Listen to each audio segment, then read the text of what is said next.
Donc voilà, on est samedi à 17h10. Hein, et vous êtes toujours là. Vous êtes toujours là après 2 journées de colloques bien remplies. Donc merci d'être encore ici. Et félicitations pour avoir réussi votre jet d'endurance après tous ces contenus très riches. Il s'agit là d'une table ronde intitulée Jeux de rôle et éducation, fumble ou réussite critique. Si vous avez regardé le programme, vous verrez que malheureusement nous avons quelques absents. Nous avons Nicoletta Armentano et Thomas Plançon qui ont malheureusement raté leur jet d'esquive, le jet d'esquive de la vie réelle, et ils sont pris malheureusement, ils n'ont pas pu être parmi nous. Mais heureusement, nous avons Nadia Cohen qui a quand même pu faire le trajet. Et dans quelques secondes, nous aurons aussi David Robert qui va justement être aussi intervenant sur cette table ronde.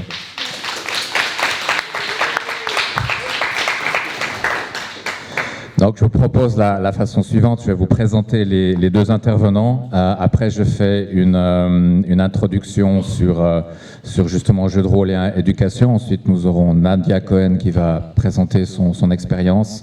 Et après quelques mots de David Robert.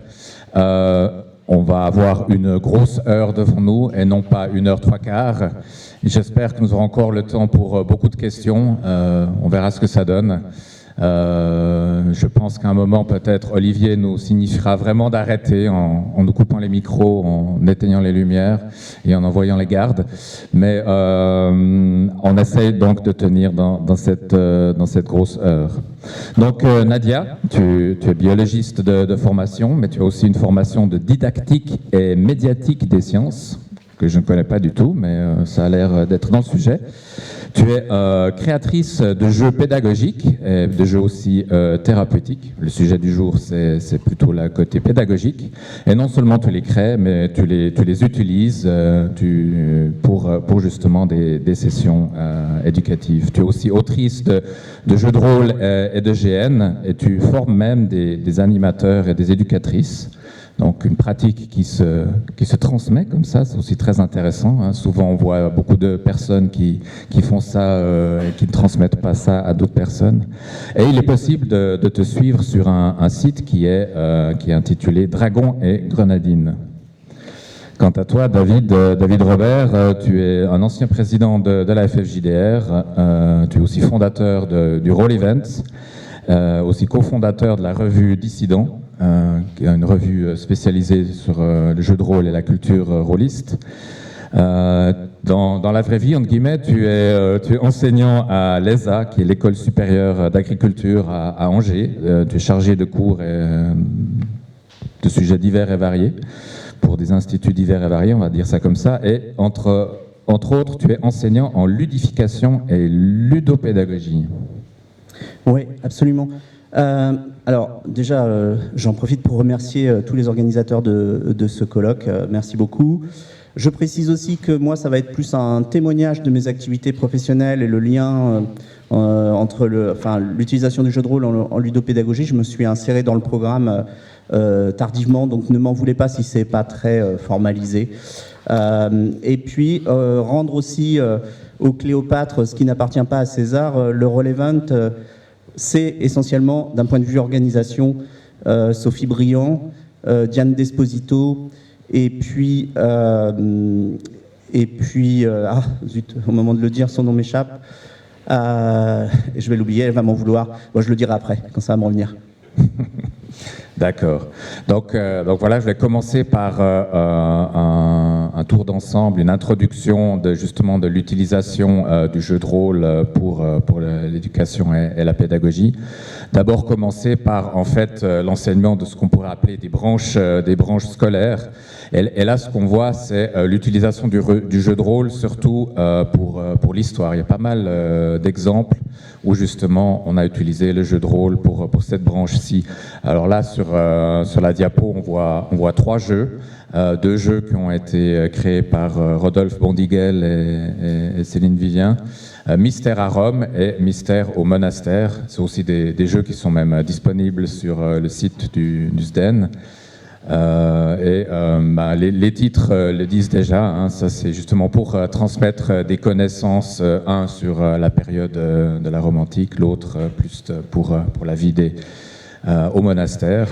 Et nous avons encore un autre exemple, toujours sur la vie à Rome, Quotidier, qui est un jeu élaboré dans le cadre d'un séminaire, le quotidien des Romains, gestes de tous les jours au 1er siècle de notre ère, pour l'Université de Lausanne, mais un jeu qui a aussi été joué dans les classes du canton de Vaud en Suisse.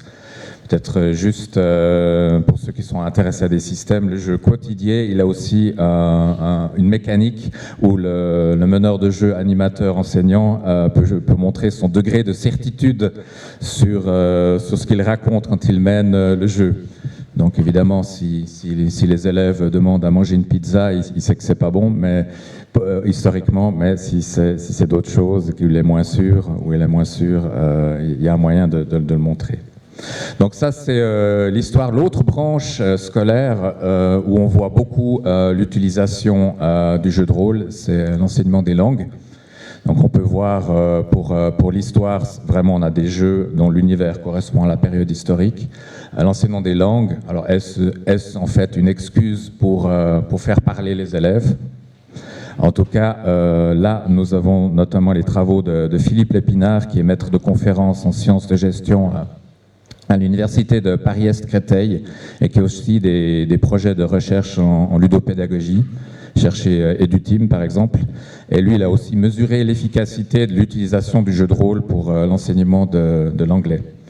Maintenant, d'autres jeux qui seraient, ou plutôt d'autres branches qui bénéficieraient de l'utilisation du jeu de rôle, là, c'est tout de suite plus difficile, on a tout de suite moins d'exemples.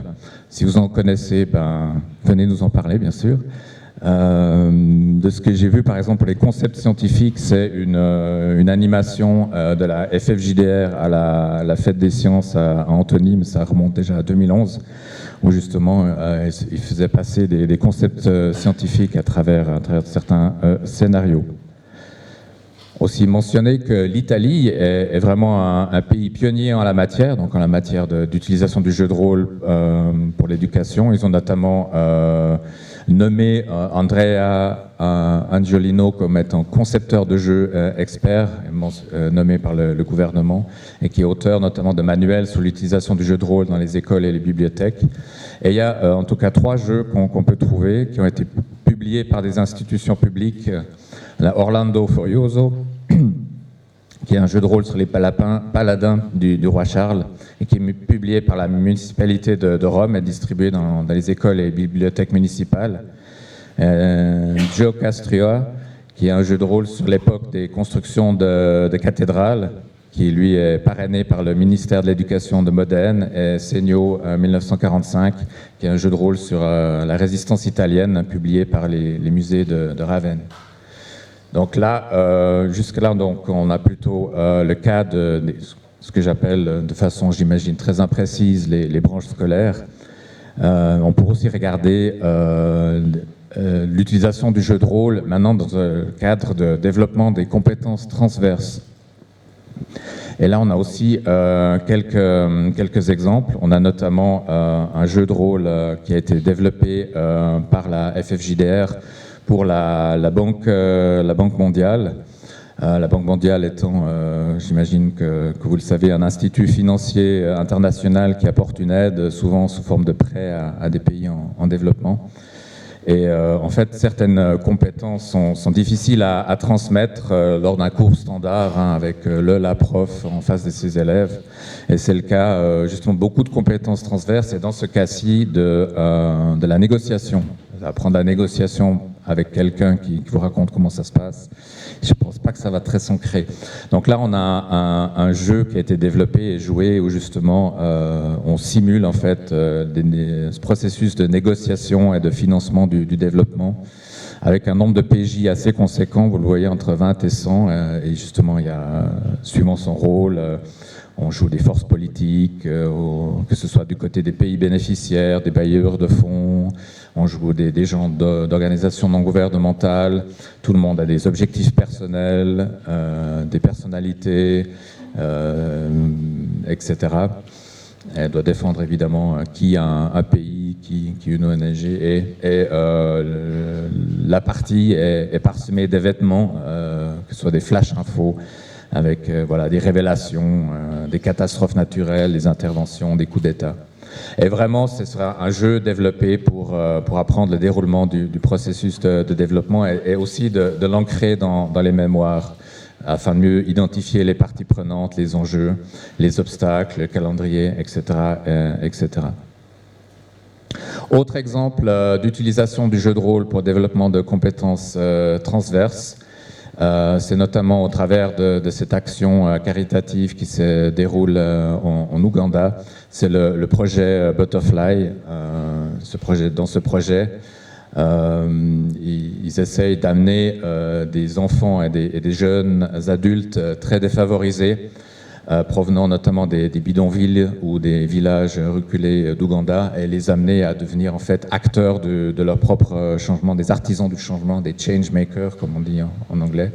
Et ces jeunes doivent mener à bien leurs propres projets. Et vraiment là, on a une série de compétences transversales qui sont développées au cours de ces jeux de rôle, que ce soit justement la mise en pratique, la capacité à résoudre les problèmes, à s'imaginer des situations données, à se préparer avant d'exécuter une tâche, donc planifier, fonctionner au sein d'une équipe, affronter des challenges, etc., etc. Et aussi à travers ça, il y a même un aspect de construire son estime et sa confiance en soi. Donc voilà un deuxième exemple de compétences transverses. Aussi dans les compétences transverses, mais en utilisant le jeu de rôle comme, je pourrais dire, un terrain d'entraînement. Hein. On peut imaginer le jeu de rôle comme étant justement un environnement où on peut observer les personnes en train de jouer, évidemment. On peut observer les personnes dans ce cas-là. Ces personnes, justement, peuvent bénéficier du jeu de rôle comme un environnement de simulation. Elles peuvent essayer des trucs. Donc c'est un terrain d'expérimentation. Dans une partie de jeu de rôle, on fait partie d'un groupe, les émotions sont là, avant d'aller à un combat, s'il y a un combat, mais pas forcément que des combats bien sûr, mais souvent l'équipe discute entre elles, il y a des rôles dans la dynamique de groupe qui se prennent autour de la table. On peut voir donc ce processus de décision, ces rôles, et une fois que c'est là, on peut voir aussi l'exécution des décisions prises. Est-ce qu'ils suivent ça? Voilà, donc c'est très complexe et c'est très riche, aussi très riche en émotions et en facteurs humains. Et ce principe, si on peut parler de principe de terrain d'entraînement, a notamment été utilisé en Suisse par une petite boîte qui s'appelle Psychostratégie SA, à la tête de laquelle il y a des psychologues. Et ils amènent justement différents publics à justement acquérir des compétences transversales où on fait des façons d'interagir aussi, des compétences plutôt du côté de l'interaction humaine. Alors ils ont utilisé ça ça fait un peu abstrait, en saccage quelque part, mais au terrain encore plus d'expérimentation. Avec des cobayes, tu veux dire? Oui, avec des cobayes, ouais, ça fait ça, ouais. Avec trois publics différents, notamment des enfants Asperger, pour leur apprendre les codes sociaux, ne serait-ce que le maintien, leur apprendre les interactions sociales et la communication. Donc voilà, au tout début, les premières parties, on observe quelles sont les difficultés, puis on met dans les parties suivantes certains autres éléments qui sont au fur et à mesure des parties mis en action, mais dans le jeu, et intégrées et apprises. Un autre public, ce sont des jeunes HPI au potentiel intellectuel qui ont notamment des difficultés relationnelles avec les autres. Et puis là, justement, à travers de ces jeux de rôle, on peut tout d'abord observer comment ils fonctionnent, comment ils interagissent avec les autres, et justement leur faire travailler leur comportement, leur faire voir quelles sont les conséquences de ces comportements, et leur faire tester des comportements différents. et aussi avec des cadres d'entreprise. Imaginez des cadres d'entreprise assez aguerris, qui ont peut-être besoin de travailler un point ou un autre point, ils ont des blocages, des choses comme ça, et on doit bien comprendre. Et en fait, au travers du jeu de rôle, on peut voir ce qui se passe, voir leur façon justement d'interagir, les dynamiques de groupe, et voir ce qui se passe, et de partie en partie, leur suggérer d'essayer des choses, de remarquer d'autres choses, etc., etc. Que ce soit la gestion des clips, résolution de conflits, etc., etc. Donc voilà un panorama certainement très loin d'être exhaustif de l'utilisation du jeu de rôle pour l'éducation, la pédagogie, la formation. J'imagine qu'il y a plein d'autres exemples.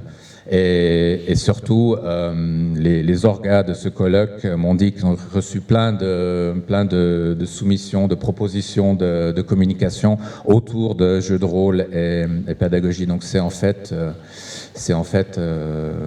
un sujet qui commence vraiment à monter et qui est de plus en plus présent. Je pense qu'il y a de plus en plus d'expérience.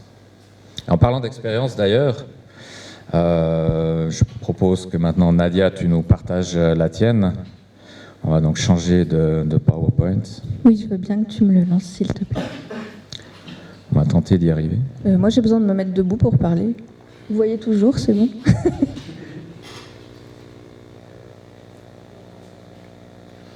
Ah, c'est...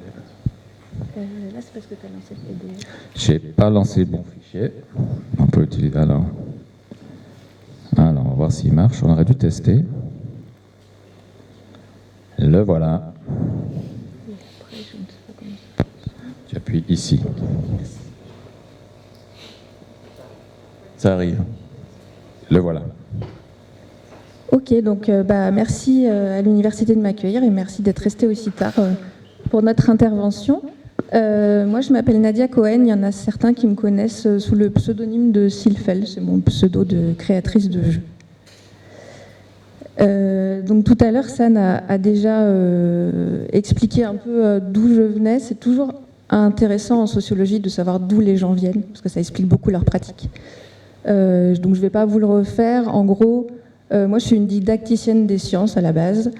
Et j'ai pratiqué principalement en éducation populaire, donc je suis quelqu'un de terrain. J'utiliserai pas des mots compliqués ce soir, car je les connais pas. Et vous pouvez les remettre dans votre jargon universitaire, bien sûr, si vous voulez, mais moi je le maîtrise pas du tout, donc je vous fais confiance pour le faire. Grosso modo, je suis créatrice, animatrice, vulgarisatrice et formatrice. Voilà, c'est toutes mes casquettes. Et aujourd'hui, je vais vous donner 3 exemples concrets de ce qu'on peut faire à travers le jeu de rôle. Mais avant ça, il faut que je vous explique comment moi j'utilise le jeu de rôle sur table de manière éducative. Donc en fait, je l'utilise à travers des créations d'outils de révision scolaire. C'est quelque chose que j'ai mis en place depuis 3 ans. J'ai créé des outils de formation basés sur le jeu de rôle. Donc des formations qui se faisaient entièrement, des parties de formation qui se faisaient entièrement en jouant.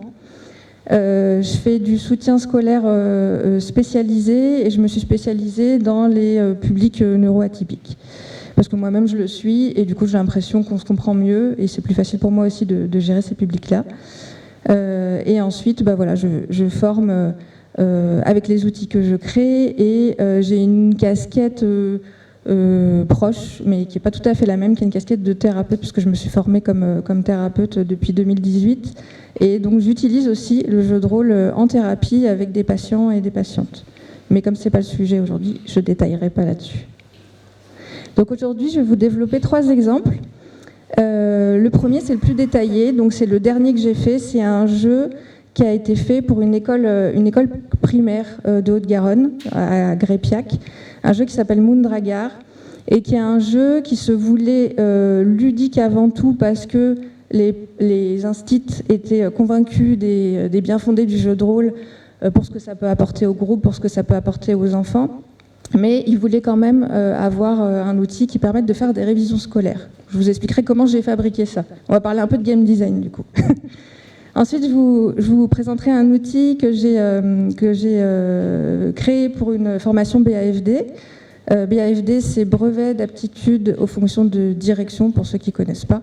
Donc, c'est les directeurs de colo, les directeurs de centres aérés. Là, c'est un jeu de rôle pour aborder qu'est-ce que c'est que la laïcité.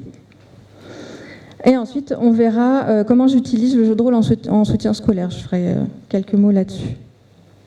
Donc, tout d'abord, Moondragar. Donc, c'est un jeu pour 2 à 15 joueurs et joueuses. De 8 à 11 ans, donc ça couvre le cycle CE2, CM1, CM2.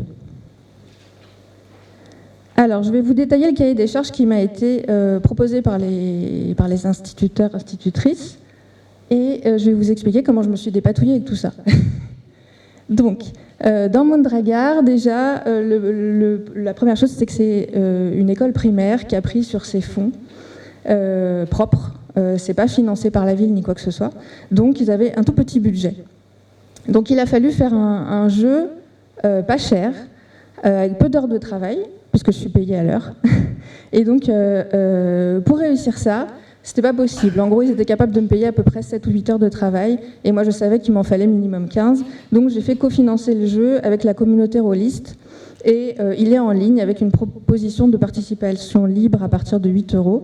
Et globalement, je suis rentrée dans mes frais, il me manque une centaine d'euros, donc c'est pas dramatique. Le thème imposé par l'école, c'était potions, magie et sorcellerie. Donc ça va, je me suis régalée, c'était pas trop compliqué comme thème de jeu de rôle. Oui, je vous montre vite fait la feuille de personnage. Donc les feuilles de personnage, là vous en avez 2. C'est des feuilles ultra simples. Les dessins ont été faits par les enfants de l'école, parce qu'on n'avait pas les moyens de payer d'illustrateurs, d'illustratrices. Et en gros, vous avez des personnages avec 3 points de vie, 2 capacités spéciales et un tour de magie. Et on joue avec ça. Il fallait faire jouer 15 enfants en même temps. Je ne sais pas si vous avez déjà essayé de faire jouer 15 enfants en même temps, mais c'est un vrai défi. Surtout quand on leur dit qu'ils vont jouer, et tout de suite c'est « Ah !» Donc, j'ai décidé de faire 5 groupes de 3 enfants et globalement, il y avait 24 enfants par classe. On a divisé les 24 enfants en 2. On était 2 animateurs en parallèle et on en a mis la moitié dans une salle, l'autre moitié dans une autre. On s'est retrouvés avec 13 enfants et on les a mis par groupe de 3. Alors, c'est bien et c'est pas bien, parce que ça permet la concertation, ça permet... ils avaient le droit de définir une action par groupe après s'être concertés, et il y a un système de bonus dans le jeu qui permet, en utilisant les capacités de son personnage et en l'associant avec les capacités d'un personnage du copain d'à côté, d'avoir un méga bonus au lancer de dés. Le lancer de dés, justement... j'ai pris un système basé sur un D12. Alors, il n'y a aucun intérêt à prendre un D12 plutôt qu'un autre dé. C'est juste qu'ils voulaient un dé qu'ils ne connaissaient pas. donc j'ai pris un D12 parce qu'ils ne voient pas souvent de D12 et ça leur a beaucoup plu pour ça. Et donc, c'est un système qui est très, très rapide à prendre en main. Donc, si on fait entre 1 et 4, l'action est loupée. Si on fait entre 5 et 8, c'est réussi, mais pas complètement, il y aura un problème. Et si on fait entre 9 et 12, c'est une réussite. Et en plus, ils ont le droit de raconter comment c'est trop bien réussi. Et enfin, dans le cahier des charges, il fallait aussi autonomiser les profs sur la création de scénarios. Moi, j'en ai fourni 2,5 avec le jeu, 2 scénarios et une amorce. Et après, du coup, je leur ai fait un mode d'emploi. Et donc, comment j'ai fait ? Je me suis dit, comment on peut jouer en 1h30 dans une école primaire en expliquant les règles et en jouant et en arrivant au bout du scénario en 1 heure, grosso modo. Et du coup, j'ai pris le donjon en 5 étapes de John Ford et je l'ai encore simplifié. Alors, le dernier défi, c'était évidemment de pouvoir faire des révisions scolaires, mais il fallait qu'on puisse jouer sans ces révisions scolaires. Donc, j'ai traité les révisions scolaires comme générateur de méga bonus au lancer de dés.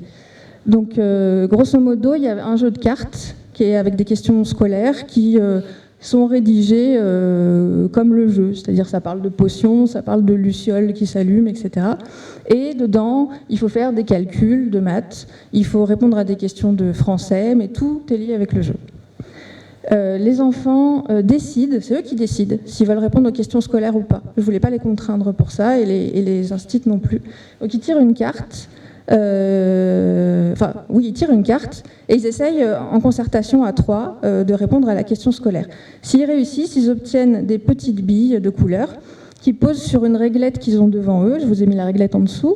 Donc dans cette réglette, il y a 2 potions, et à chaque fois, on tire à l'aveugle une bille qui peut avoir 3 couleurs possibles, bleu, jaune ou rouge. Et quand on a les 2 potions remplies, ça fait une association et ça rajoute un méga bonus. Alors il y a des bonus de plus 2 sur le dé, mais il y a aussi des bonus qui permettent d'utiliser un sort supplémentaire, une compétence supplémentaire, alors que normalement le jeu dit qu'on peut en utiliser que 2. Donc évidemment, tout le monde a répondu aux questions scolaires parce qu'il n'y a rien à perdre. Au pire, on n'a pas de super bonus, mais on peut quand même lancer ses dés. Donc vraiment, c'est un système qui marche bien pour proposer aux jeunes de réviser en jouant. Donc comment ça s'est passé concrètement? Donc je vous l'ai dit tout à l'heure, on est intervenu à deux animateurs, animatrices. On a pris les demi-classes, on a animé sur une journée entière. Donc le matin, on a pris une classe, l'après-midi, on a pris une deuxième classe. Et on a fait le même scénario de jeu pour pouvoir échanger après sur les retours des jeunes et qu'on ait au moins un élément de comparaison. Ce qui est ressorti, c'est qu'il y avait des longueurs, parce que quand 3 enfants se consultent, ça peut être des fois très long. Mais on a réussi à aller au bout de notre scénario dans le temps imparti, donc on a quand même réussi à maintenir le défi.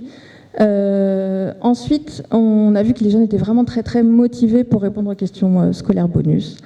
Et on a vu aussi je suis tombée sur un élève qui était vraiment un élève qui avait du mal, beaucoup de difficultés. Et il a essayé de répondre à la question scolaire, parce qu'il avait envie de parler. Et il a raté, et en fait, il était vraiment déçu. Je sentais vraiment en échec, il n'était pas bien. Et en fait, après, il a lancé ses dés, et le jet de dés était super bien. Je crois qu'il a obtenu 10, quelque chose comme ça. Et du coup, en fait, il était tellement content d'avoir réussi au dé que il a oublié qu'il avait raté la question scolaire. Et tant mieux, parce que moi, je fais de la pédagogie positive, donc l'idée, c'est pas de le casser, en fait. L'équipe pédagogique a été vraiment super contente. C'est-à-dire que, grosso modo, ils ont retrouvé dans le jeu de rôle tout ce qu'ils voulaient travailler avec les enfants en termes de cohérence de groupe, travailler ensemble, savoir vivre ensemble, etc. Donc, ils ont continué sans moi, c'était le but. Donc maintenant, depuis février, ils mènent dans leur classe. Alors il y en a un qui est rôliste et une qui mène pas du tout, qui n'est pas du tout rôliste, et même qui m'a dit qu'elle détestait le jeu de rôle. Je me suis demandé pourquoi il m'avait embauchée. Mais maintenant, elle mène. Et en fait, grosso modo, ils se débrouillent pas trop mal. Donc je leur ai dit, ça serait quand même bien de diminuer de 15 à 8 si vous pouvez. Alors sachant que c'est pas facile, parce que du coup, il faut occuper les autres élèves. Donc c'était une des limites qu'ils ont rencontrées, c'est comment occuper les autres élèves pendant qu'il y en a 8 qui jouent.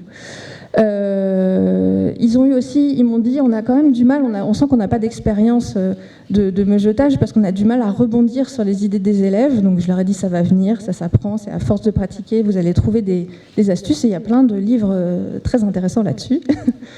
Et après avoir fait ça, ils voient les bénéfices. C'est-à-dire que grosso modo, je les ai appelés avant de venir au colloque. Et ils m'ont dit, ils sont de plus en plus à l'aise avec notamment tout ce qui est construction de récits, qui est quand même une grosse étape de progression en français en primaire. Donc là-dessus, ils ont vraiment vu une différence. Ils ont vu des enfants qui osaient plus. Ils ont vu que l'imagination se développait, qu'il y en a qui étaient de plus en plus stratégiques, qui se commençaient à faire des petits plans à 3 et même avec l'équipe d'à côté. Et en termes de logique aussi, ils ont vu une différence. Voilà. Donc, comment ils vont faire maintenant? Ils ont décidé en fait d'inclure le jeu de rôle dans ce qu'on appelle l'APC, pour ceux qui connaissent le système scolaire, qui est les activités pédagogiques complémentaires. Donc, c'est quelque chose qui n'est pas obligatoire pour les élèves, mais ils peuvent venir rester après les cours pour faire des activités pédagogiques qui développent les compétences transverses ou transversales. Alors, j'ai encore un peu de temps. Ok, je ne me rends pas compte à quelle vitesse je parle. Donc ça, c'était le premier exemple. Donc là, on était dans le cadre scolaire. Et maintenant, je vais vous montrer ce que j'ai fabriqué. Donc ça, c'est un peu plus vieux, ça date d'il y a 2 ans, pour des adultes qui passaient le BAFD. Donc là, le défi qui m'a été donné, c'est globalement, on m'a appelé un matin et on m'a dit on a un problème avec le programme du BAFD, c'est que dedans on parle de laïcité et personne ne comprend ce que c'est que la laïcité, personne ne comprend où sont les limites, ça donne des débats sans fin, tout le monde s'engueule, et à la fin quand on fait passer le questionnaire pour savoir si les gens ils ont compris ce que c'est que la laïcité, ils ont 2 réponses bonnes sur 7 ou 8 parce que en fait ça les fait chier quoi. Enfin, c'est des gros pavés théoriques et on ne sait pas comment se débrouiller avec ça. Et ils m'ont dit, est-ce que tu peux faire un jeu de rôle là-dessus? Je dis, je vais essayer. Donc moi, je me suis moi-même fadé tous les pavés de la laïcité pour comprendre. Et puis c'est un flou artistique merveilleux sur la laïcité. C'est pour ça qu'il y a autant de débats d'ailleurs. Donc ça a été non sans peine. Mais il fallait rendre ça un peu sexy. Donc, du coup, j'ai fait un jeu de rôle. Alors, dans ce jeu de rôle-là, les apprenants-apprenantes sont des médiateurs, donc ils gardent en fait leur rôle, grosso modo, mais sont des médiateurs dans une ville fictive qui s'appelle laïcité, j'aime bien les jeux de mots, et ils doivent résoudre les conflits de terrain. Ils ont en début de jeu un espèce d'arc narratif qui est quasiment une cinématique, c'est-à-dire qu'ils ne sont pas acteurs dedans. Pendant les 5-10 premières minutes de jeu, ils assistent un petit peu à ce qui se passe dans la cité et ils rencontrent, ils descendent avec un ascenseur dans les souterrains et les piliers de fondation de la ville et ils s'aperçoivent que ces piliers de la laïcité sont cassés. Il y a 3 piliers, un qui parle de la liberté de culte, un qui parle de l'égalité des droits et des traitements, et un qui parle de la séparation de l'État et de la religion. Et donc le jeu, ça va être de se balader dans la cité, de rencontrer des situations de conflit en tant que médiateur, et en fonction de comment on résout ces situations de conflit, on obtiendra ou non une brique qui permettra de réparer un pilier. Pour ça, ils ont une feuille de personnage, il y a un système de compétences qui est vraiment basé sur, je ne sais pas si vous les voyez de là où vous êtes, mais bienveillance, tolérance, fraternité, justice, etc. Donc c'est des compétences très spécifiques. Il fallait qu'ils choisissent aussi une philosophie qui est différente de la leur dans la vie. Ils pouvaient, s'ils étaient chrétiens, choisir d'être juifs ou musulmans, ou athées ou bouddhistes. Voilà. Mais la règle, c'était de ne pas choisir leur religion à eux. Et après, c'est des questions de base que j'utilise souvent dans les jeux de rôle. Grosso modo, il faut définir le personnage, et pour lui donner un peu de corps et un peu de profondeur, j'aime bien poser des questions comme « c'est quoi ton rêve ?» ou « c'est quoi ton défaut le plus attachant en tant que personnage ?» Donc, tout le jeu est basé là-dessus, et la théorie pavée qu'ils n'arrivaient pas à apprendre, en fait, c'est devenu des aides de jeu. Donc, ce que j'ai fait, c'est que j'ai mis des morceaux de théorie sous forme de parchemin. Ça donnait des objets de jeu, et je leur donnais les objets de jeu qu'ils pouvaient lire pour s'aider à résoudre les conflits. Et ils obtenaient aussi ces objets de jeu, alors soit parce que je leur donnais parce que je pensais que c'était le bon moment, soit parce qu'ils avaient fait un 6+. Dans le jet de dés, et donc là ça donnait automatiquement accès à ces parchemins d'aide théorique. Donc du coup ils ont bien lu la théorie, parce que du coup comme c'était des aides de jeu, ils se sont dit il faut bien qu'on connaisse, ça va nous aider à résoudre les situations et tout. Oui, le système de dés, je ne vous l'ai pas dit, mais c'est encore un système tout simple, hein. C'est presque le même que Moondrager, mais avec un D6. Voilà. Alors, comment ça a été accueilli? Très bien. Il y en a qui, notamment des formateurs, qui avaient vécu des sessions précédentes qui étaient des cauchemars sur la laïcité. Et donc vraiment, par les formateurs, formatrices, ça a été vraiment très bien accueilli. Il y en a une grande partie qui se sont emparés de l'outil pour l'utiliser, eux, sur leurs apprenants, puisque les BAFD forment aussi des BAFA, donc ceux qui sont animateurs, animatrices. Et donc, ils ont pris le jeu en disant « Ouais, c'est un super outil, je vais former mes BAFA avec ».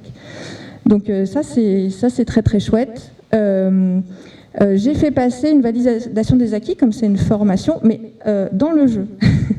Donc en fait, à la fin du jeu, ils rencontraient une vieille sage qui leur posait des questions sur la laïcité et ils y répondaient. Et en fait, ces questions, c'était les mêmes, à quelques mots près, que celles que que les formateurs utilisaient d'abord pour tester leur formation. Donc d'habitude, on avait plutôt 2-3 bonnes réponses sur ces questions, et là, on est arrivé entre 5 et 7 bonnes réponses sur 7, avec un écart de 4 à 7 bonnes réponses sur 7, donc vraiment un écart significatif. Voilà. Dernière partie, j'ai encore du temps ou pas? Oui, vous me dites, hein, sinon, hein, parce que moi sinon je parle 3 heures. Alors là, en 2 mots, je vais vous expliquer maintenant comment j'utilise un jeu de rôle que j'ai créé en 2020 qui s'appelle Bulle et dont j'ai fait une version junior en 2021. Comment j'utilise ce jeu pour le soutien scolaire. Donc à la base, c'est un jeu qui est fait pour apprivoiser les émotions et que j'utilisais plutôt avec un côté psycho, bien-être, enfin, pour que les gens aillent mieux, quoi. Et du coup, quand est-ce que je décide d'utiliser le jeu de rôle avec les enfants déjà, et pourquoi ce jeu-là? Alors déjà ce jeu-là parce qu'il est hyper simple et que je l'ai déjà calibré pour des enfants, puis je vais vous montrer un tout petit peu le matériel derrière, vous comprendrez pourquoi c'est pratique à utiliser. Mais aussi, le jeu de rôle, moi je l'utilise seulement à partir de 7 ans, parce qu'avant je me suis aperçue que c'était difficile pour eux de conceptualiser une action qui n'avait pas lieu devant eux. Je l'utilise s'il y a très peu de motivation ou de concentration de la part des jeunes. J'utilise s'ils fatiguent de manière cognitive, c'est-à-dire que je les sens, ils ont envie d'essayer, ils ont envie d'apprendre, mais ils sont crevés et je les vois se décomposer au fur et à mesure de la session. Et je l'utilise aussi, parce que ce jeu est fait pour ça, s'ils ont peu de confiance en eux et s'ils ont besoin de s'autonomiser. J'ai fait des essais pour l'instant avec 2 élèves, un en CE1 et une en CE1 et un en CE2. Il y en a un qui a des troubles de l'attention et l'autre qui a été diagnostiqué avec des très grosses difficultés cognitives et un quotient intellectuel très bas pour son âge. Alors le matériel de Bulle, c'est des fiches de personnages, des fiches de sous-marins et une roue des émotions. La fiche de tous les personnages, là c'est une illustration de Guillaume Jantet que certains connaissent ici, tous les personnages ont un handicap. Et tous les personnages compensent leur handicap d'une manière ou d'une autre. J'ai fait ça parce que j'ai voulu être inclusive et parce que j'ai voulu leur montrer que c'est pas parce qu'ils avaient des difficultés qu'on ne pouvait pas en faire des forces. Donc là, vous avez l'exemple de Malini qui a perdu une jambe, mais du coup, elle a un ressort à la place de sa jambe et ça lui permet d'aller 2 fois plus vite, donc, ce qui est plutôt chouette. Et après, ils choisissent un véhicule, donc ils ont des cartes de sous-marin. Et après, on se lance dans l'aventure. Comment ça marche en soutien scolaire? Eh ben, j'ai bidouillé mon système qui était originellement un système de dés. Et en gros, s'ils répondent bien à la question scolaire, bah, l'action elle est réussie. S'ils répondent pas tout à fait bien parce qu'ils hésitent ou que je les aide ou que c'est partiellement bon, eh ben, l'action elle est réussie, mais il y a un problème. Et s'ils répondent mal, et ben, du coup l'action elle échoue et il faut trouver une autre idée. La roue, elle sert à leur donner des bonus. Donc je leur donne un jeton et je leur demande est-ce que tu veux avoir un bonus sur la prochaine action? En général c'est oui. Je dis bah, explique-moi comment se sent ton personnage et on travaille les émotions à travers ça en fait. Alors les résultats, et après je vous repasse la parole. Du coup, j'avais des enfants qui n'avaient pas du tout envie de faire du soutien scolaire. Les premières sessions, c'est des sessions où je n'introduis pas tout de suite le jeu de rôle parce que du coup, je fais des espèces de bilans où je leur pose des questions, je regarde où ils en sont, quelles sont les difficultés à l'école, etc. Et du coup, là, j'ai retrouvé en tout cas sur ces 2 gamins-là, j'ai retrouvé des gamins qui étaient contents que je vienne faire du soutien scolaire, qui m'accueillaient à bras ouverts et qui disaient « ouais, on va jouer ». Après, il faut que je mesure quand même mes résultats, parce que moi je suis persuadée que ça marche, mais peut-être que c'est pas vrai. Et donc en fait, j'ai regardé l'amélioration scolaire.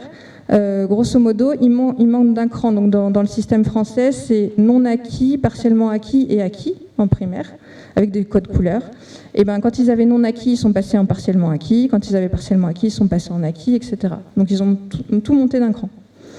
Ils tiennent cognitivement 1h à 1h30 sans se fatiguer. Ils se concentrent. sur les leçons, parce que du coup, ça va les aider à gagner le jeu. Ils ont une meilleure confiance en eux, elles, une meilleure gestion des émotions, et ça, c'est plutôt les parents qui me font ce retour-là que les enfants eux-mêmes. Ils sont plus autonomes, beaucoup plus autonomes, c'est impressionnant. Et surtout, ils font moins de répétitions d'erreurs, c'est-à-dire que sans jeu de rôle, si je leur demande de faire un exercice, ils vont me faire 4 fois les mêmes types d'erreurs, 5 fois, entre 4 et 5 fois. Avec le jeu de rôle, c'est maximum 2 fois, parce qu'ils ont envie d'apprendre très vite pour réussir leur action, en fait. Voilà, si vous voulez faire ça chez vous, c'est possible. Je vous ai écrit 2 guides qui sont gratuits. Vous pouvez les trouver sur mon Itch.io. Il y en a un qui propose de mener un scénario pour l'adapter à des objectifs pédagogiques. Vous prenez un jeu de rôle existant, vous choisissez un scénario qui a l'air logique dans ce que vous voulez apprendre, et puis j'essaye de vous proposer une méthode pour l'adapter à des objectifs pédagogiques. Et le deuxième, c'est pour créer un jeu de A à Z, un jeu pédagogique. Voilà, et comme suite, moi je forme les enfants et les adultes à créer des jeux de rôle parce que justement ça développe des compétences transversales, mais je ne peux pas parler de tout parce que je ne suis pas toute seule, donc je vais m'arrêter là. Merci beaucoup.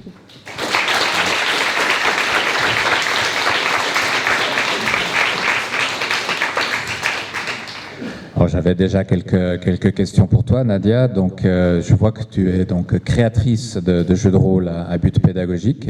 Je vois aussi dans certains forums, voilà, des gens qui sont super intéressés à utiliser le jeu de rôle pour de l'éducation, de la formation, et qui directement veulent créer un jeu. On va créer un jeu. Mais est-ce que c'est vraiment la bonne approche de commencer par créer le jeu? Est-ce qu'on ne pourrait pas aussi prendre des jeux du commerce? Dans tout ce processus, par où est-ce qu'il faudrait commencer, en fait? J'ai envie de dire, ça dépend si tu as déjà joué au jeu de rôle ou pas. Si tu as déjà joué au jeu de rôle, tu peux prendre un jeu du commerce et essayer de l'adapter, comme ce que je propose, ou te mettre à essayer d'en créer un. Pour moi, c'est une bonne méthode pour acquérir toi-même les compétences qu'il faut. En fait, pour moi, moi, je suis de l'éducation populaire, donc moi, je me jette dans le grand bain et je regarde si ça marche, quoi. Donc, ma méthode à moi, c'est vas-y, lance-toi Et tu as décidé de créer un jeu, de créer chaque fois des jeux. Tu as monté 3 jeux. Ouais. Oui, c'est ça. Ouais. Après, j'ai des blocs systèmes. Hein. Mon système de dés, c'est souvent le même. Voilà. Donc, j'ai une méthode sans l'avoir formalisée, quoi. Mais on pourra aussi prendre Cthulhu et l'adapter. si tu veux, mais je te défie de tenir en 1h30. Ouais. Donc il y a un système simple, c'est ce qu'on voit très souvent. Ouais. Alors en fait, il faut voir que ces jeux-là, ça ne fonctionne qu'avec des jeux qui vont donner, ça va donner des jeux linéaires, très simples, assez dirigés, dirigistes. Parfois même, on pourrait se dire, c'est presque un jeu dont tu es le héros, parce que parfois, je suis même obligée de proposer des solutions, comme dans les livres dont tu es le héros, pour faire avancer, pour débloquer, parce que j'ai un temps limité, en fait. Voilà. Tu dois changer ta façon de maîtriser, j'imagine. Ça arrive, ouais. Et puis, ok, donc tu as vu, on voit par certaines façons de mesurer que justement ça semble avoir un impact positif, voire très positif. Mais en fait, comment ça marche? Est-ce que, voilà, on peut se dire, bon, c'est du jeu, donc ils s'amusent, et puis si on s'amuse, on est plus motivé, puis si on est plus motivé, on apprend. Est-ce que c'est ça, ou est-ce qu'il y a quelque chose en plus? Je pense que 80% c'est ça, et les 20% restants, c'est parce que je le couple à ce que j'appelle de la pédagogie positive, c'est-à-dire que je renforce les bonnes réponses, je survalorise les bonnes réponses, et j'ai peu de réactions sur les mauvaises réponses. Donc c'est un truc qu'on utilise en psychologie en fait, hein, pour renforcer les bons comportements. Et du coup, moi, je l'utilise en pédagogie en fait. Donc je pense pas qu'on aurait des si bons résultats si je faisais pas de pédagogie positive en plus du jeu de rôle. Puis le jeu de rôle, ça a plein de caractéristiques intrinsèques. On pense à l'immersion, l'interactivité, voilà, une création commune, un travail de groupe. Ouais. Dans toutes ces caractéristiques du jeu de rôle, est-ce qu'il y en a quelques-unes que tu identifies comme étant celles que tu utilises? Oui, je les ai même listées si tu veux, mais il y en a beaucoup. Hein. En gros, je me suis amusée à regarder le programme de primaire, le programme de l'école française, et dedans, ils définissent des compétences transversales pour les instituts, en leur disant, bah voilà, à la fin de la primaire, les enfants doivent avoir acquis tant de compétences transversales, et ils les nomment. Et en fait, je me suis amusée à regarder un peu lesquelles on pouvait développer avec le jeu de rôle. Et je me suis dit qu'il y avait entre 60 et 70% des compétences qu'on pouvait développer avec le jeu de rôle. Alors je vais t'en donner quelques-unes si tu veux, je les ai notées. Hop. Alors, oui.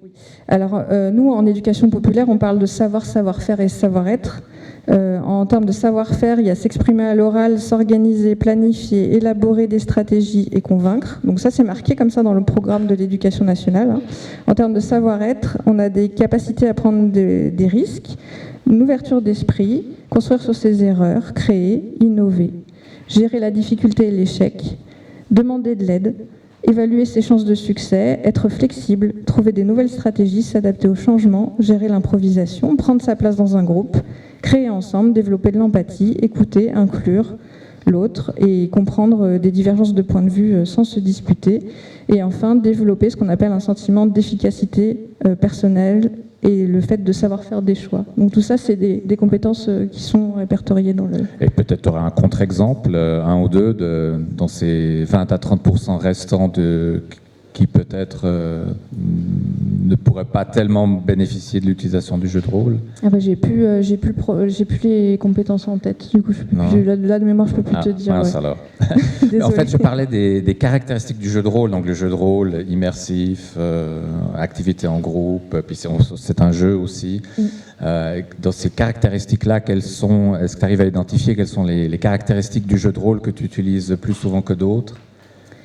Ça me demande un peu de réflexion. La co-création. Co-création, ouais. Le fait de comprendre et d'utiliser un système de règles. Le fait de savoir gérer l'échec, ça j'utilise vraiment beaucoup. C'est pour ça qu'il y a des réussites partielles d'ailleurs. Et après, le fait de prendre confiance en soi et de prendre sa place dans un groupe. Je pense que c'est celle sur laquelle je me focalise le plus. Oui, très intéressant, merci beaucoup. Je suggère qu'on donne la parole à David pour qu'il nous présente ce qu'il avait envie de présenter. Et ensuite, évidemment, il y aura toujours plus de questions quand même. Et évidemment, on espère aussi avoir un temps pour vos questions. Alors, on va juste faire une manip, là. Non, ça, c'est pas ça. Aurais-je déjà fermé l'autre? On redémarre la machine. Alors, en ce qui me concerne, j'étais un peu feignant. J'ai réutilisé des schémas que j'ai déjà utilisés lors de présentations précédentes, justement parce que depuis une quinzaine d'années, enfin en tout cas une bonne dizaine d'années, peut-être pas une quinzaine d'années, mais une bonne dizaine d'années, il y a dans l'enseignement supérieur une vague d'engouement pour la gamification, parfois on dit ça comme ça, d'autres fois la ludification ou la ludopédagogie. Et donc il m'est arrivé d'intervenir lors de colloques comme par exemple ce que fait Philippe Lépinard, le colloque Game Evolution, ou bien à Ludinor Pro, donc la version B2B de Ludinor, la convention, et encore dans d'autres projets de recherche à l'université, souvent avec San d'ailleurs, en coéquipier. Il faut que je fasse ça, ok. C'est ça? C'est déjà derrière. Voilà, ok. Alors, moi, je n'ai pas cette expérience que tu as, toi, avec l'école primaire. En revanche, je suis passé par l'Institut universitaire de formation des maîtres dans les années 90. Ça n'a pas été une réussite. Je brillais par mon absence parce que je jouais au jeu de rôle, en fait, toute la nuit. Et j'avais un peu de mal à assister au cours de la matinée. La seule expérience de lycée dont je puisse me souvenir à propos de l'utilisation du jeu de rôle pendant un cours, c'est avec un très courageux enseignant d'histoire-géographie en classe de 3e, qui nous avait proposé de faire une partie de jeu de rôle. Je me souviens très bien qu'on était 2 à connaître le jeu de rôle, et puis 32 à ne pas le connaître à cette époque-là. Et en fait, il y avait eu un début de révolte dans le groupe classe, et donc l'enseignant d'histoire-géographie s'était prudemment replié sur un diplomatie. Ce qui a permis de retarder le conflit un petit peu, mais ça n'a rien empêché quand même. Voilà. Oui, il a j'ai essayé de corriger ça, mais ça on voit même plus la pointeuse de souris. Mais... Attends, je vais me remettre là, je vais m'éloigner de cette machine. Parce que... Machine maudite, ouais. Pendant que San essaye de retrouver les 2 schémas que je voulais vous proposer, je redis mieux ce que j'ai un peu raté tout à l'heure. Donc le Roll-Event, c'est Sophie Briand en sa qualité à l'époque de présidente de la Fédération française de jeux de rôle. C'est aussi Diane Desposito qui était à l'époque vice-présidente de la Fédé. C'est aussi Océan, voilà, qui était secrétaire de la Fédé à cette époque-là. Et puis tant que j'y suis, je vais citer le back-office avec Anne-Sophie Bonafou qui était vice-secrétaire et Fatima Koulibaly qui faisait tout l'informatique, parce que c'est toujours d'ailleurs un événement uniquement en ligne. Je crois qu'on a besoin d'elle, mais... Ah. Continue. Alors, c'est pas grave. On y va sans support. Ce que je voulais vous dire, moi j'interviens maintenant franchement comme mercenaire dans l'enseignement supérieur lorsqu'il traîne des envies de gamification, de ludopédagogie. Alors franchement comme mercenaire, parce que j'interviens même dans des écoles de commerce. Et en fait, très très souvent, je reprends un peu ce que tu as dit, on est dans des problématiques de, voilà, je peux te proposer un volume d'heures de, par exemple, 4 heures, je peux te proposer un groupe de, par exemple, 50, 60, 70, 80 apprenants, et à la fin, il faudrait qu'ils aient créé un jeu de rôle. Donc ça, évidemment, ça ne fonctionne jamais. Ah, revoilà l'image. Alors, la première chose que j'explique à mes interlocuteurs institutionnels, c'est qu'il y a une nette différence entre le jeu de rôle formatif et le jeu de rôle sur table. Parce que le jeu de rôle sur table, c'est un dispositif qui n'est pas évident, de mon point de vue, à mettre en place dans l'enseignement supérieur. Par exemple, parce que le rapport entre le maître de jeu, l'animateur et le nombre de participants, c'est, je ne sais pas, souvent... En dynamique des groupes restreints, on dit que le groupe restreint le plus pertinent, c'est 5. Donc, par exemple, un rapport de 1 à 5, etc. Donc, c'est un dispositif qui n'est pas évident à adapter. Et en plus de ça, il y a aussi ce dont tu as parlé, il y a aussi la nécessité d'évaluer, de matérialiser des progrès. Parce que s'ils ne progressent pas, ce n'est pas la peine de me faire revenir l'année d'après, etc. Alors...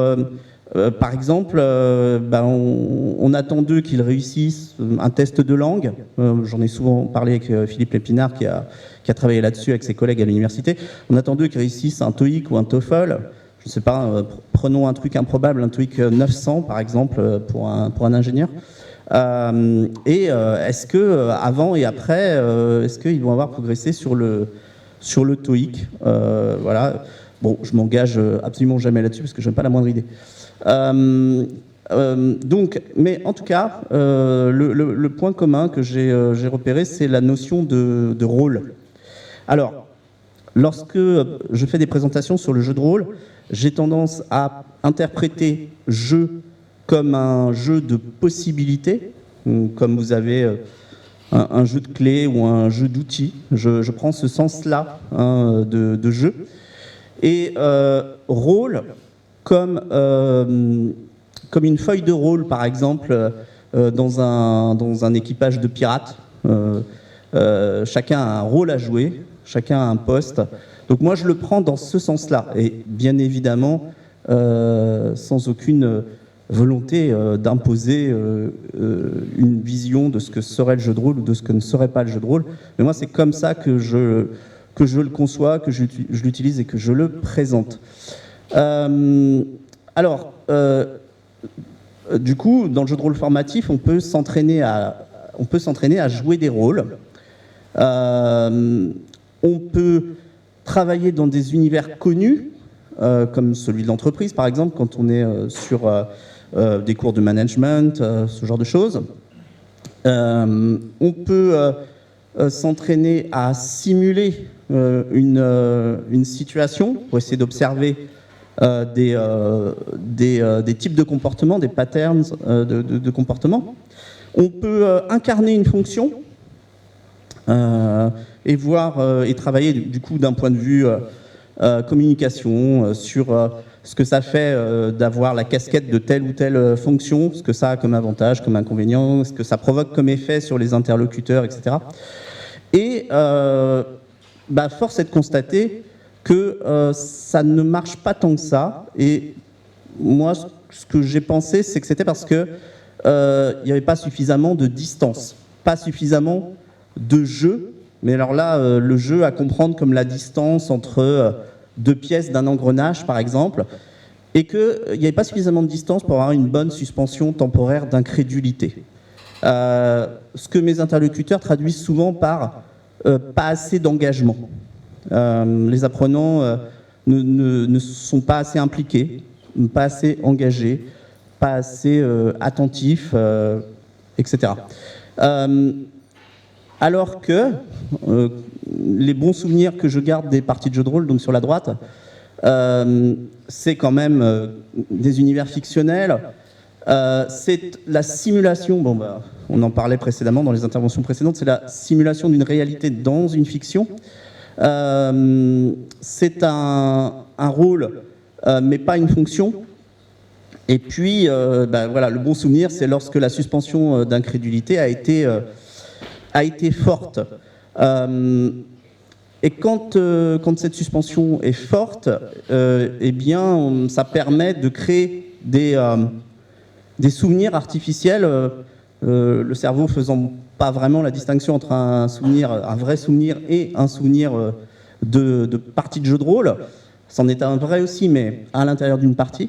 Et donc, lorsque la suspension est forte, on peut avoir une meilleure mémorisation. Là, il y a débat. Philippe Lépinard, par exemple, me disait il y a quelques temps, on était à Lille, je crois, quand il m'a dit ça, que lui, n'avait jamais, avec ses collègues, réussi à vraiment mesurer, en fait, un retour de mémorisation, de progression, par exemple, sur du vocabulaire en anglais, sur l'apprentissage de champs sémantiques, etc. À l'école supérieure d'agriculture, pour les rares fois où je l'ai fait, il semblait y avoir un effet, un léger effet positif. Alors moi, c'est pas non acquis en cours d'acquisition et acquis, je leur mets pas des gommettes, mais pour ce que ça vaut, il pouvait y avoir une progression en termes d'évaluation sur du contrôle continu, etc. Et si tu veux bien mettre le visuel suivant. Je vais tenter. Ouais. Et donc, dans le cadre d'un projet universitaire qui, pour le moment, n'a pas encore été lancé pour des raisons d'opportunité au sein de l'université concernée, donc nous avions conceptualisé cette carte mentale, je ne sais pas comment dire, pour expliquer en fait, déjà dans un premier temps, pour les interlocuteurs les moins informés, lever la barrière, la prévention à l'égard du jeu, déjà, basiquement, considéré comme une activité puérile, et aussi lever la barrière, la prévention à l'égard du jeu de rôle, parce qu'il m'arrive encore d'entendre des choses qui remontent aux épisodes traumatiques de Mireille Dumas, etc. Dans ces cas-là, je réponds simplement oui, je connais cette théorie, sans plus. Mais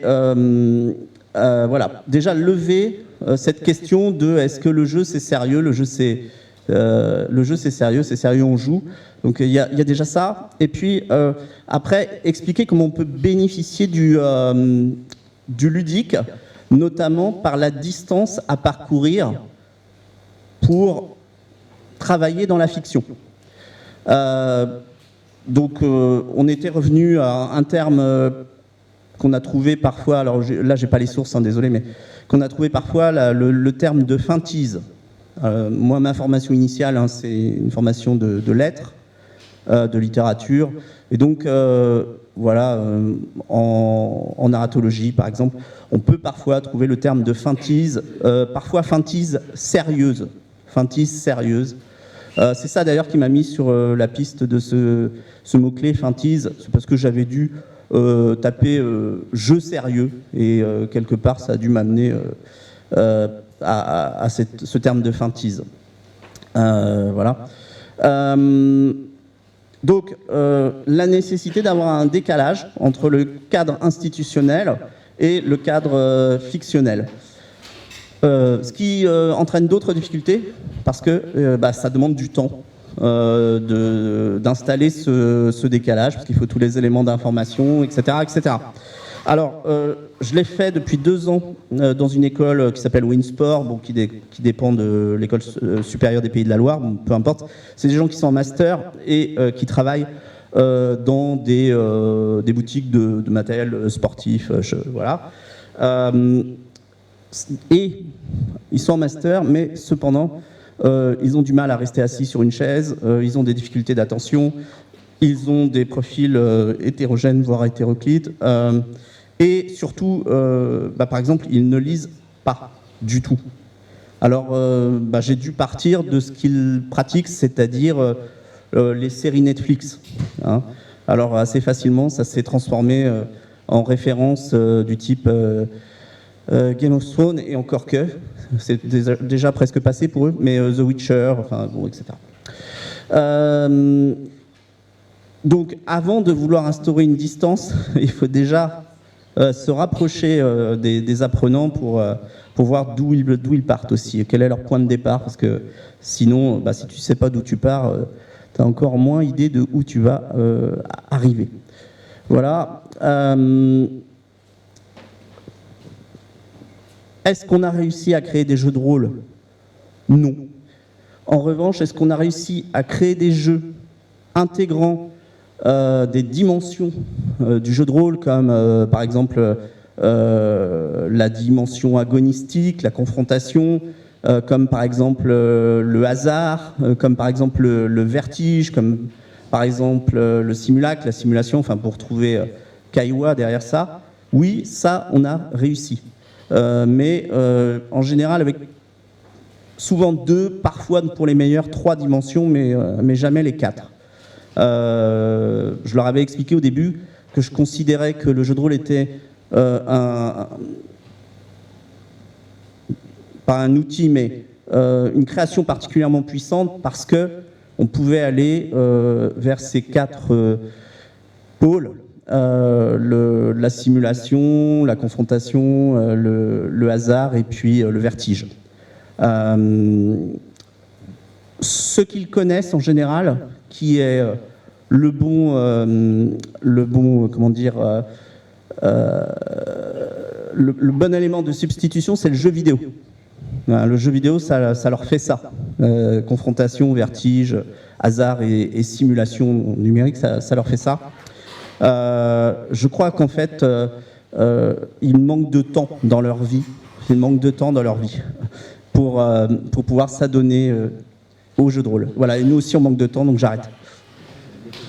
Voilà.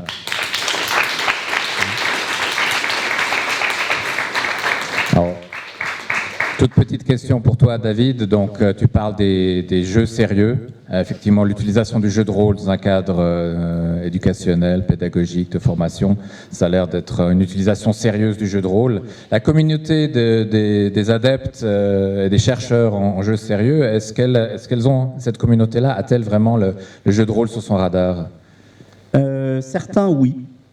Et notamment dans la communauté française de ludopédagogie, il y a quelques personnes qui, par exemple, dispensent des formations dans des organismes de formation pour l'enseignement supérieur agricole, par exemple, voilà, et que je retrouve après avec plaisir sur différents événements ludiques. Donc certains, oui, mais quand même de façon, voilà, c'est quelques personnes.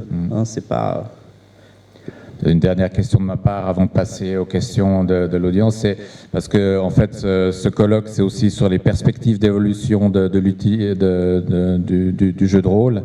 Alors le jeu de rôle utilisé pour la formation, l'enseignement, l'éducation. Nadia, comment tu vois évoluer ça? Question très ouverte bien sûr. Bah, il y a ce que j'aimerais et ce qui va se faire vraiment. Moi j'aimerais que ça se développe beaucoup parce que je pense que c'est vraiment un super média, le jeu de rôle. Mais je pense que je prêche des convaincus. Donc, après, honnêtement, je pense que ça va se développer, parce que c'est déjà en train de se développer. Donc, je pense que c'est une dynamique positive, on va dire ça comme ça. Oui, Okay. Moi je le sens bien. Tu le sens bien. Bon, alors moi, du coup, je vais faire la dynamique négative. Je pense que c'est déjà en train de perdre fortement de la vitesse. Je crois que ça commence à ne plus intéresser mes interlocuteurs parce qu'il y a une nouvelle vague qui est celle de l'intelligence artificielle qui leur plaît davantage actuellement. Voilà, je crois que le jeu de rôle en soi n'y est pas pour grand-chose. Je pense que c'est plutôt des tendances, voilà, sans véritable évaluation de la pertinence ou pas. Donc là, c'est intelligence artificielle, comment remplacer la masse salariale consacrée à l'enseignement. En deux avis très, très différents, très tranchés. Rendez-vous au colloque des 60 ans du jeu de rôle. On aura probablement la réponse. Alors, je regarde Olivier. Il n'a pas l'air de nous interrompre, donc on pourrait imaginer qu'on ait encore quelques questions du public. Mais sinon, il y en a que certains qui peuvent tenter évidemment de retenir Olivier, pour pas qu'il nous éteigne les lumières et les micros. Merci. Merci pour votre intervention. C'était très attendu. Il y a beaucoup d'enseignants qui travaillent avec le jeu de rôle. Alors, vous avez parlé de l'histoire géo et des langues. Bon, il y a évidemment les professeurs documentalistes aussi. Et en fait, on fait des utilisations qui peuvent être très, très rigolotes. Par exemple, sur la littérature, puisqu'on peut faire jouer des livres pour donner envie de lire aux autres enfants. Enfin, pour donner envie de lire aux enfants. Par exemple, on commence le début d'une nouvelle et puis on s'arrête et on leur dit « Ok, créez la suite en faisant du jeu de rôle ». Et ensuite, on leur fait lire la fin et ils comparent et c'est juste extraordinaire. Et en fait, on crée de la sensation. Donc, il y a une évaluation en fait de la part de l'élève où il va dire « Ok, j'ai préféré ma version » ou « J'ai mieux compris telle version ». Il y en a en ligne. Je passerai tout à l'heure vous voir pour vous donner des références. Et pareil, il y a aussi une notion qui est super importante, c'est la progression pédagogique avec du jeu de rôle. Ça existe aussi, où en fait on va donner des points d'expérience à des enfants qui vont réussir à répondre à une question, comme vous l'avez dit, etc. Ou à trouver un élément du cours, et ainsi de suite. Ils gagnent des points d'expérience, et ça permet la fois suivante de débloquer pour eux, et uniquement pour eux, des fractions du cours. Et ça, c'est vraiment génial parce que, en fait, il y a une sorte de compétition et d'émulation qui se met en place dans la classe avec les enfants qui vont dire « Oh là là, mais lui, il a plus de... » Alors, je ne vais pas dire des pouvoirs, mais en gros, des compétences supplémentaires sur le cours. Et ils vont se mettre, en fait, à travailler les uns derrière les autres pour gagner des niveaux et donc débloquer des parties du cours. Et ça fonctionne super bien. Voilà. Et merci parce que c'est un bel engagement, donc c'est très cool. Merci. Alors...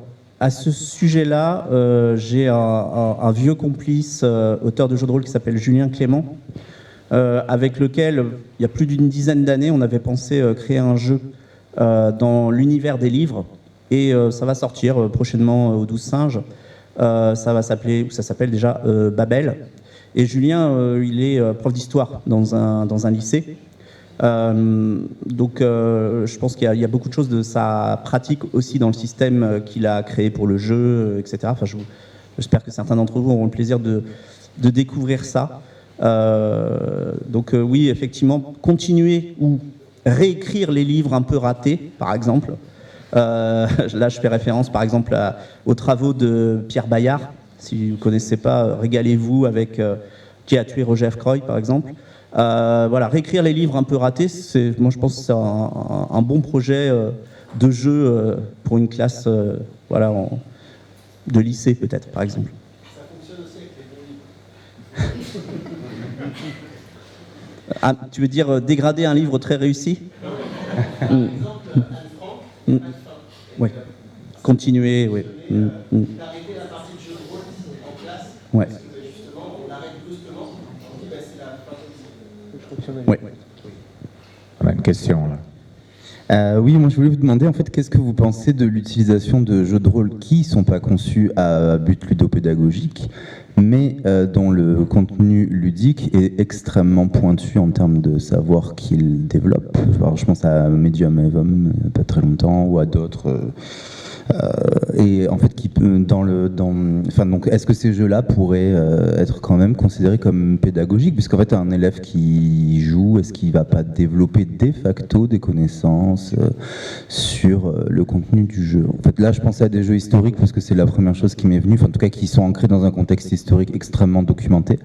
Mais bon, ça pourrait peut-être être autre chose. Alors, moi, j'en pense beaucoup de bien parce que c'est ce qui m'a permis de à peu près réussir mon parcours scolaire, en fait. Donc je ne peux qu'en penser du bien. Oui, moi c'est en fait dans le premier guide que j'ai essayé d'écrire, se servir de l'existant à des fins pédagogiques, grosso modo, bah, c'est ça en fait. S'il y a un jeu qui fait déjà bien ce que tu as envie de faire, bah, prends-le, ça te mâche le travail et c'est chouette quoi. Et puis il y a aussi l'éducation des rôlistes qui ici n'a pas en fait amélioré son anglais en lisant des jeux de rôle en anglais justement, ou ça a plus confiance maintenant dans la prise de la parole après être devenu MJ, etc., etc. Il y a plein d'apprentissages qui se font par la pratique, presque sans savoir, sans intention derrière. Est-ce qu'on a encore droit à une question? Oui. Super. Bonjour, merci pour la présentation. Alors moi, je suis prof de PLP, maths sciences, pas la matière préférée des élèves en construction. Donc souvent des mecs qui n'en ont mais plus rien à faire des maths. D'ailleurs, on peut travailler les maths grâce au jeu de rôle avec toutes les probabilités ou les statistiques sur les résultats. Et moi, ma question, c'était aussi, on montre les connaissances, on les intègre, et elles sont très explicites dans les exemples que vous avez mis. Elles sont, et est-ce qu'on n'a pas un risque à bourrer le jeu avec des connaissances et un petit peu à repousser les élèves si on en met trop? Est-ce que comment se fait le dosage en fait? C'est une très bonne question. Jusqu'à présent, on m'a donné un corpus de connaissances à intégrer qui était formalisé. Donc je ne me suis pas posé la question moi. On m'a dit il faut qu'il y ait tout ça dedans. Donc j'ai envie de dire peut-être arrête-toi quand tu t'amuses plus. Mais j'ai pas d'autre réponse pour l'instant.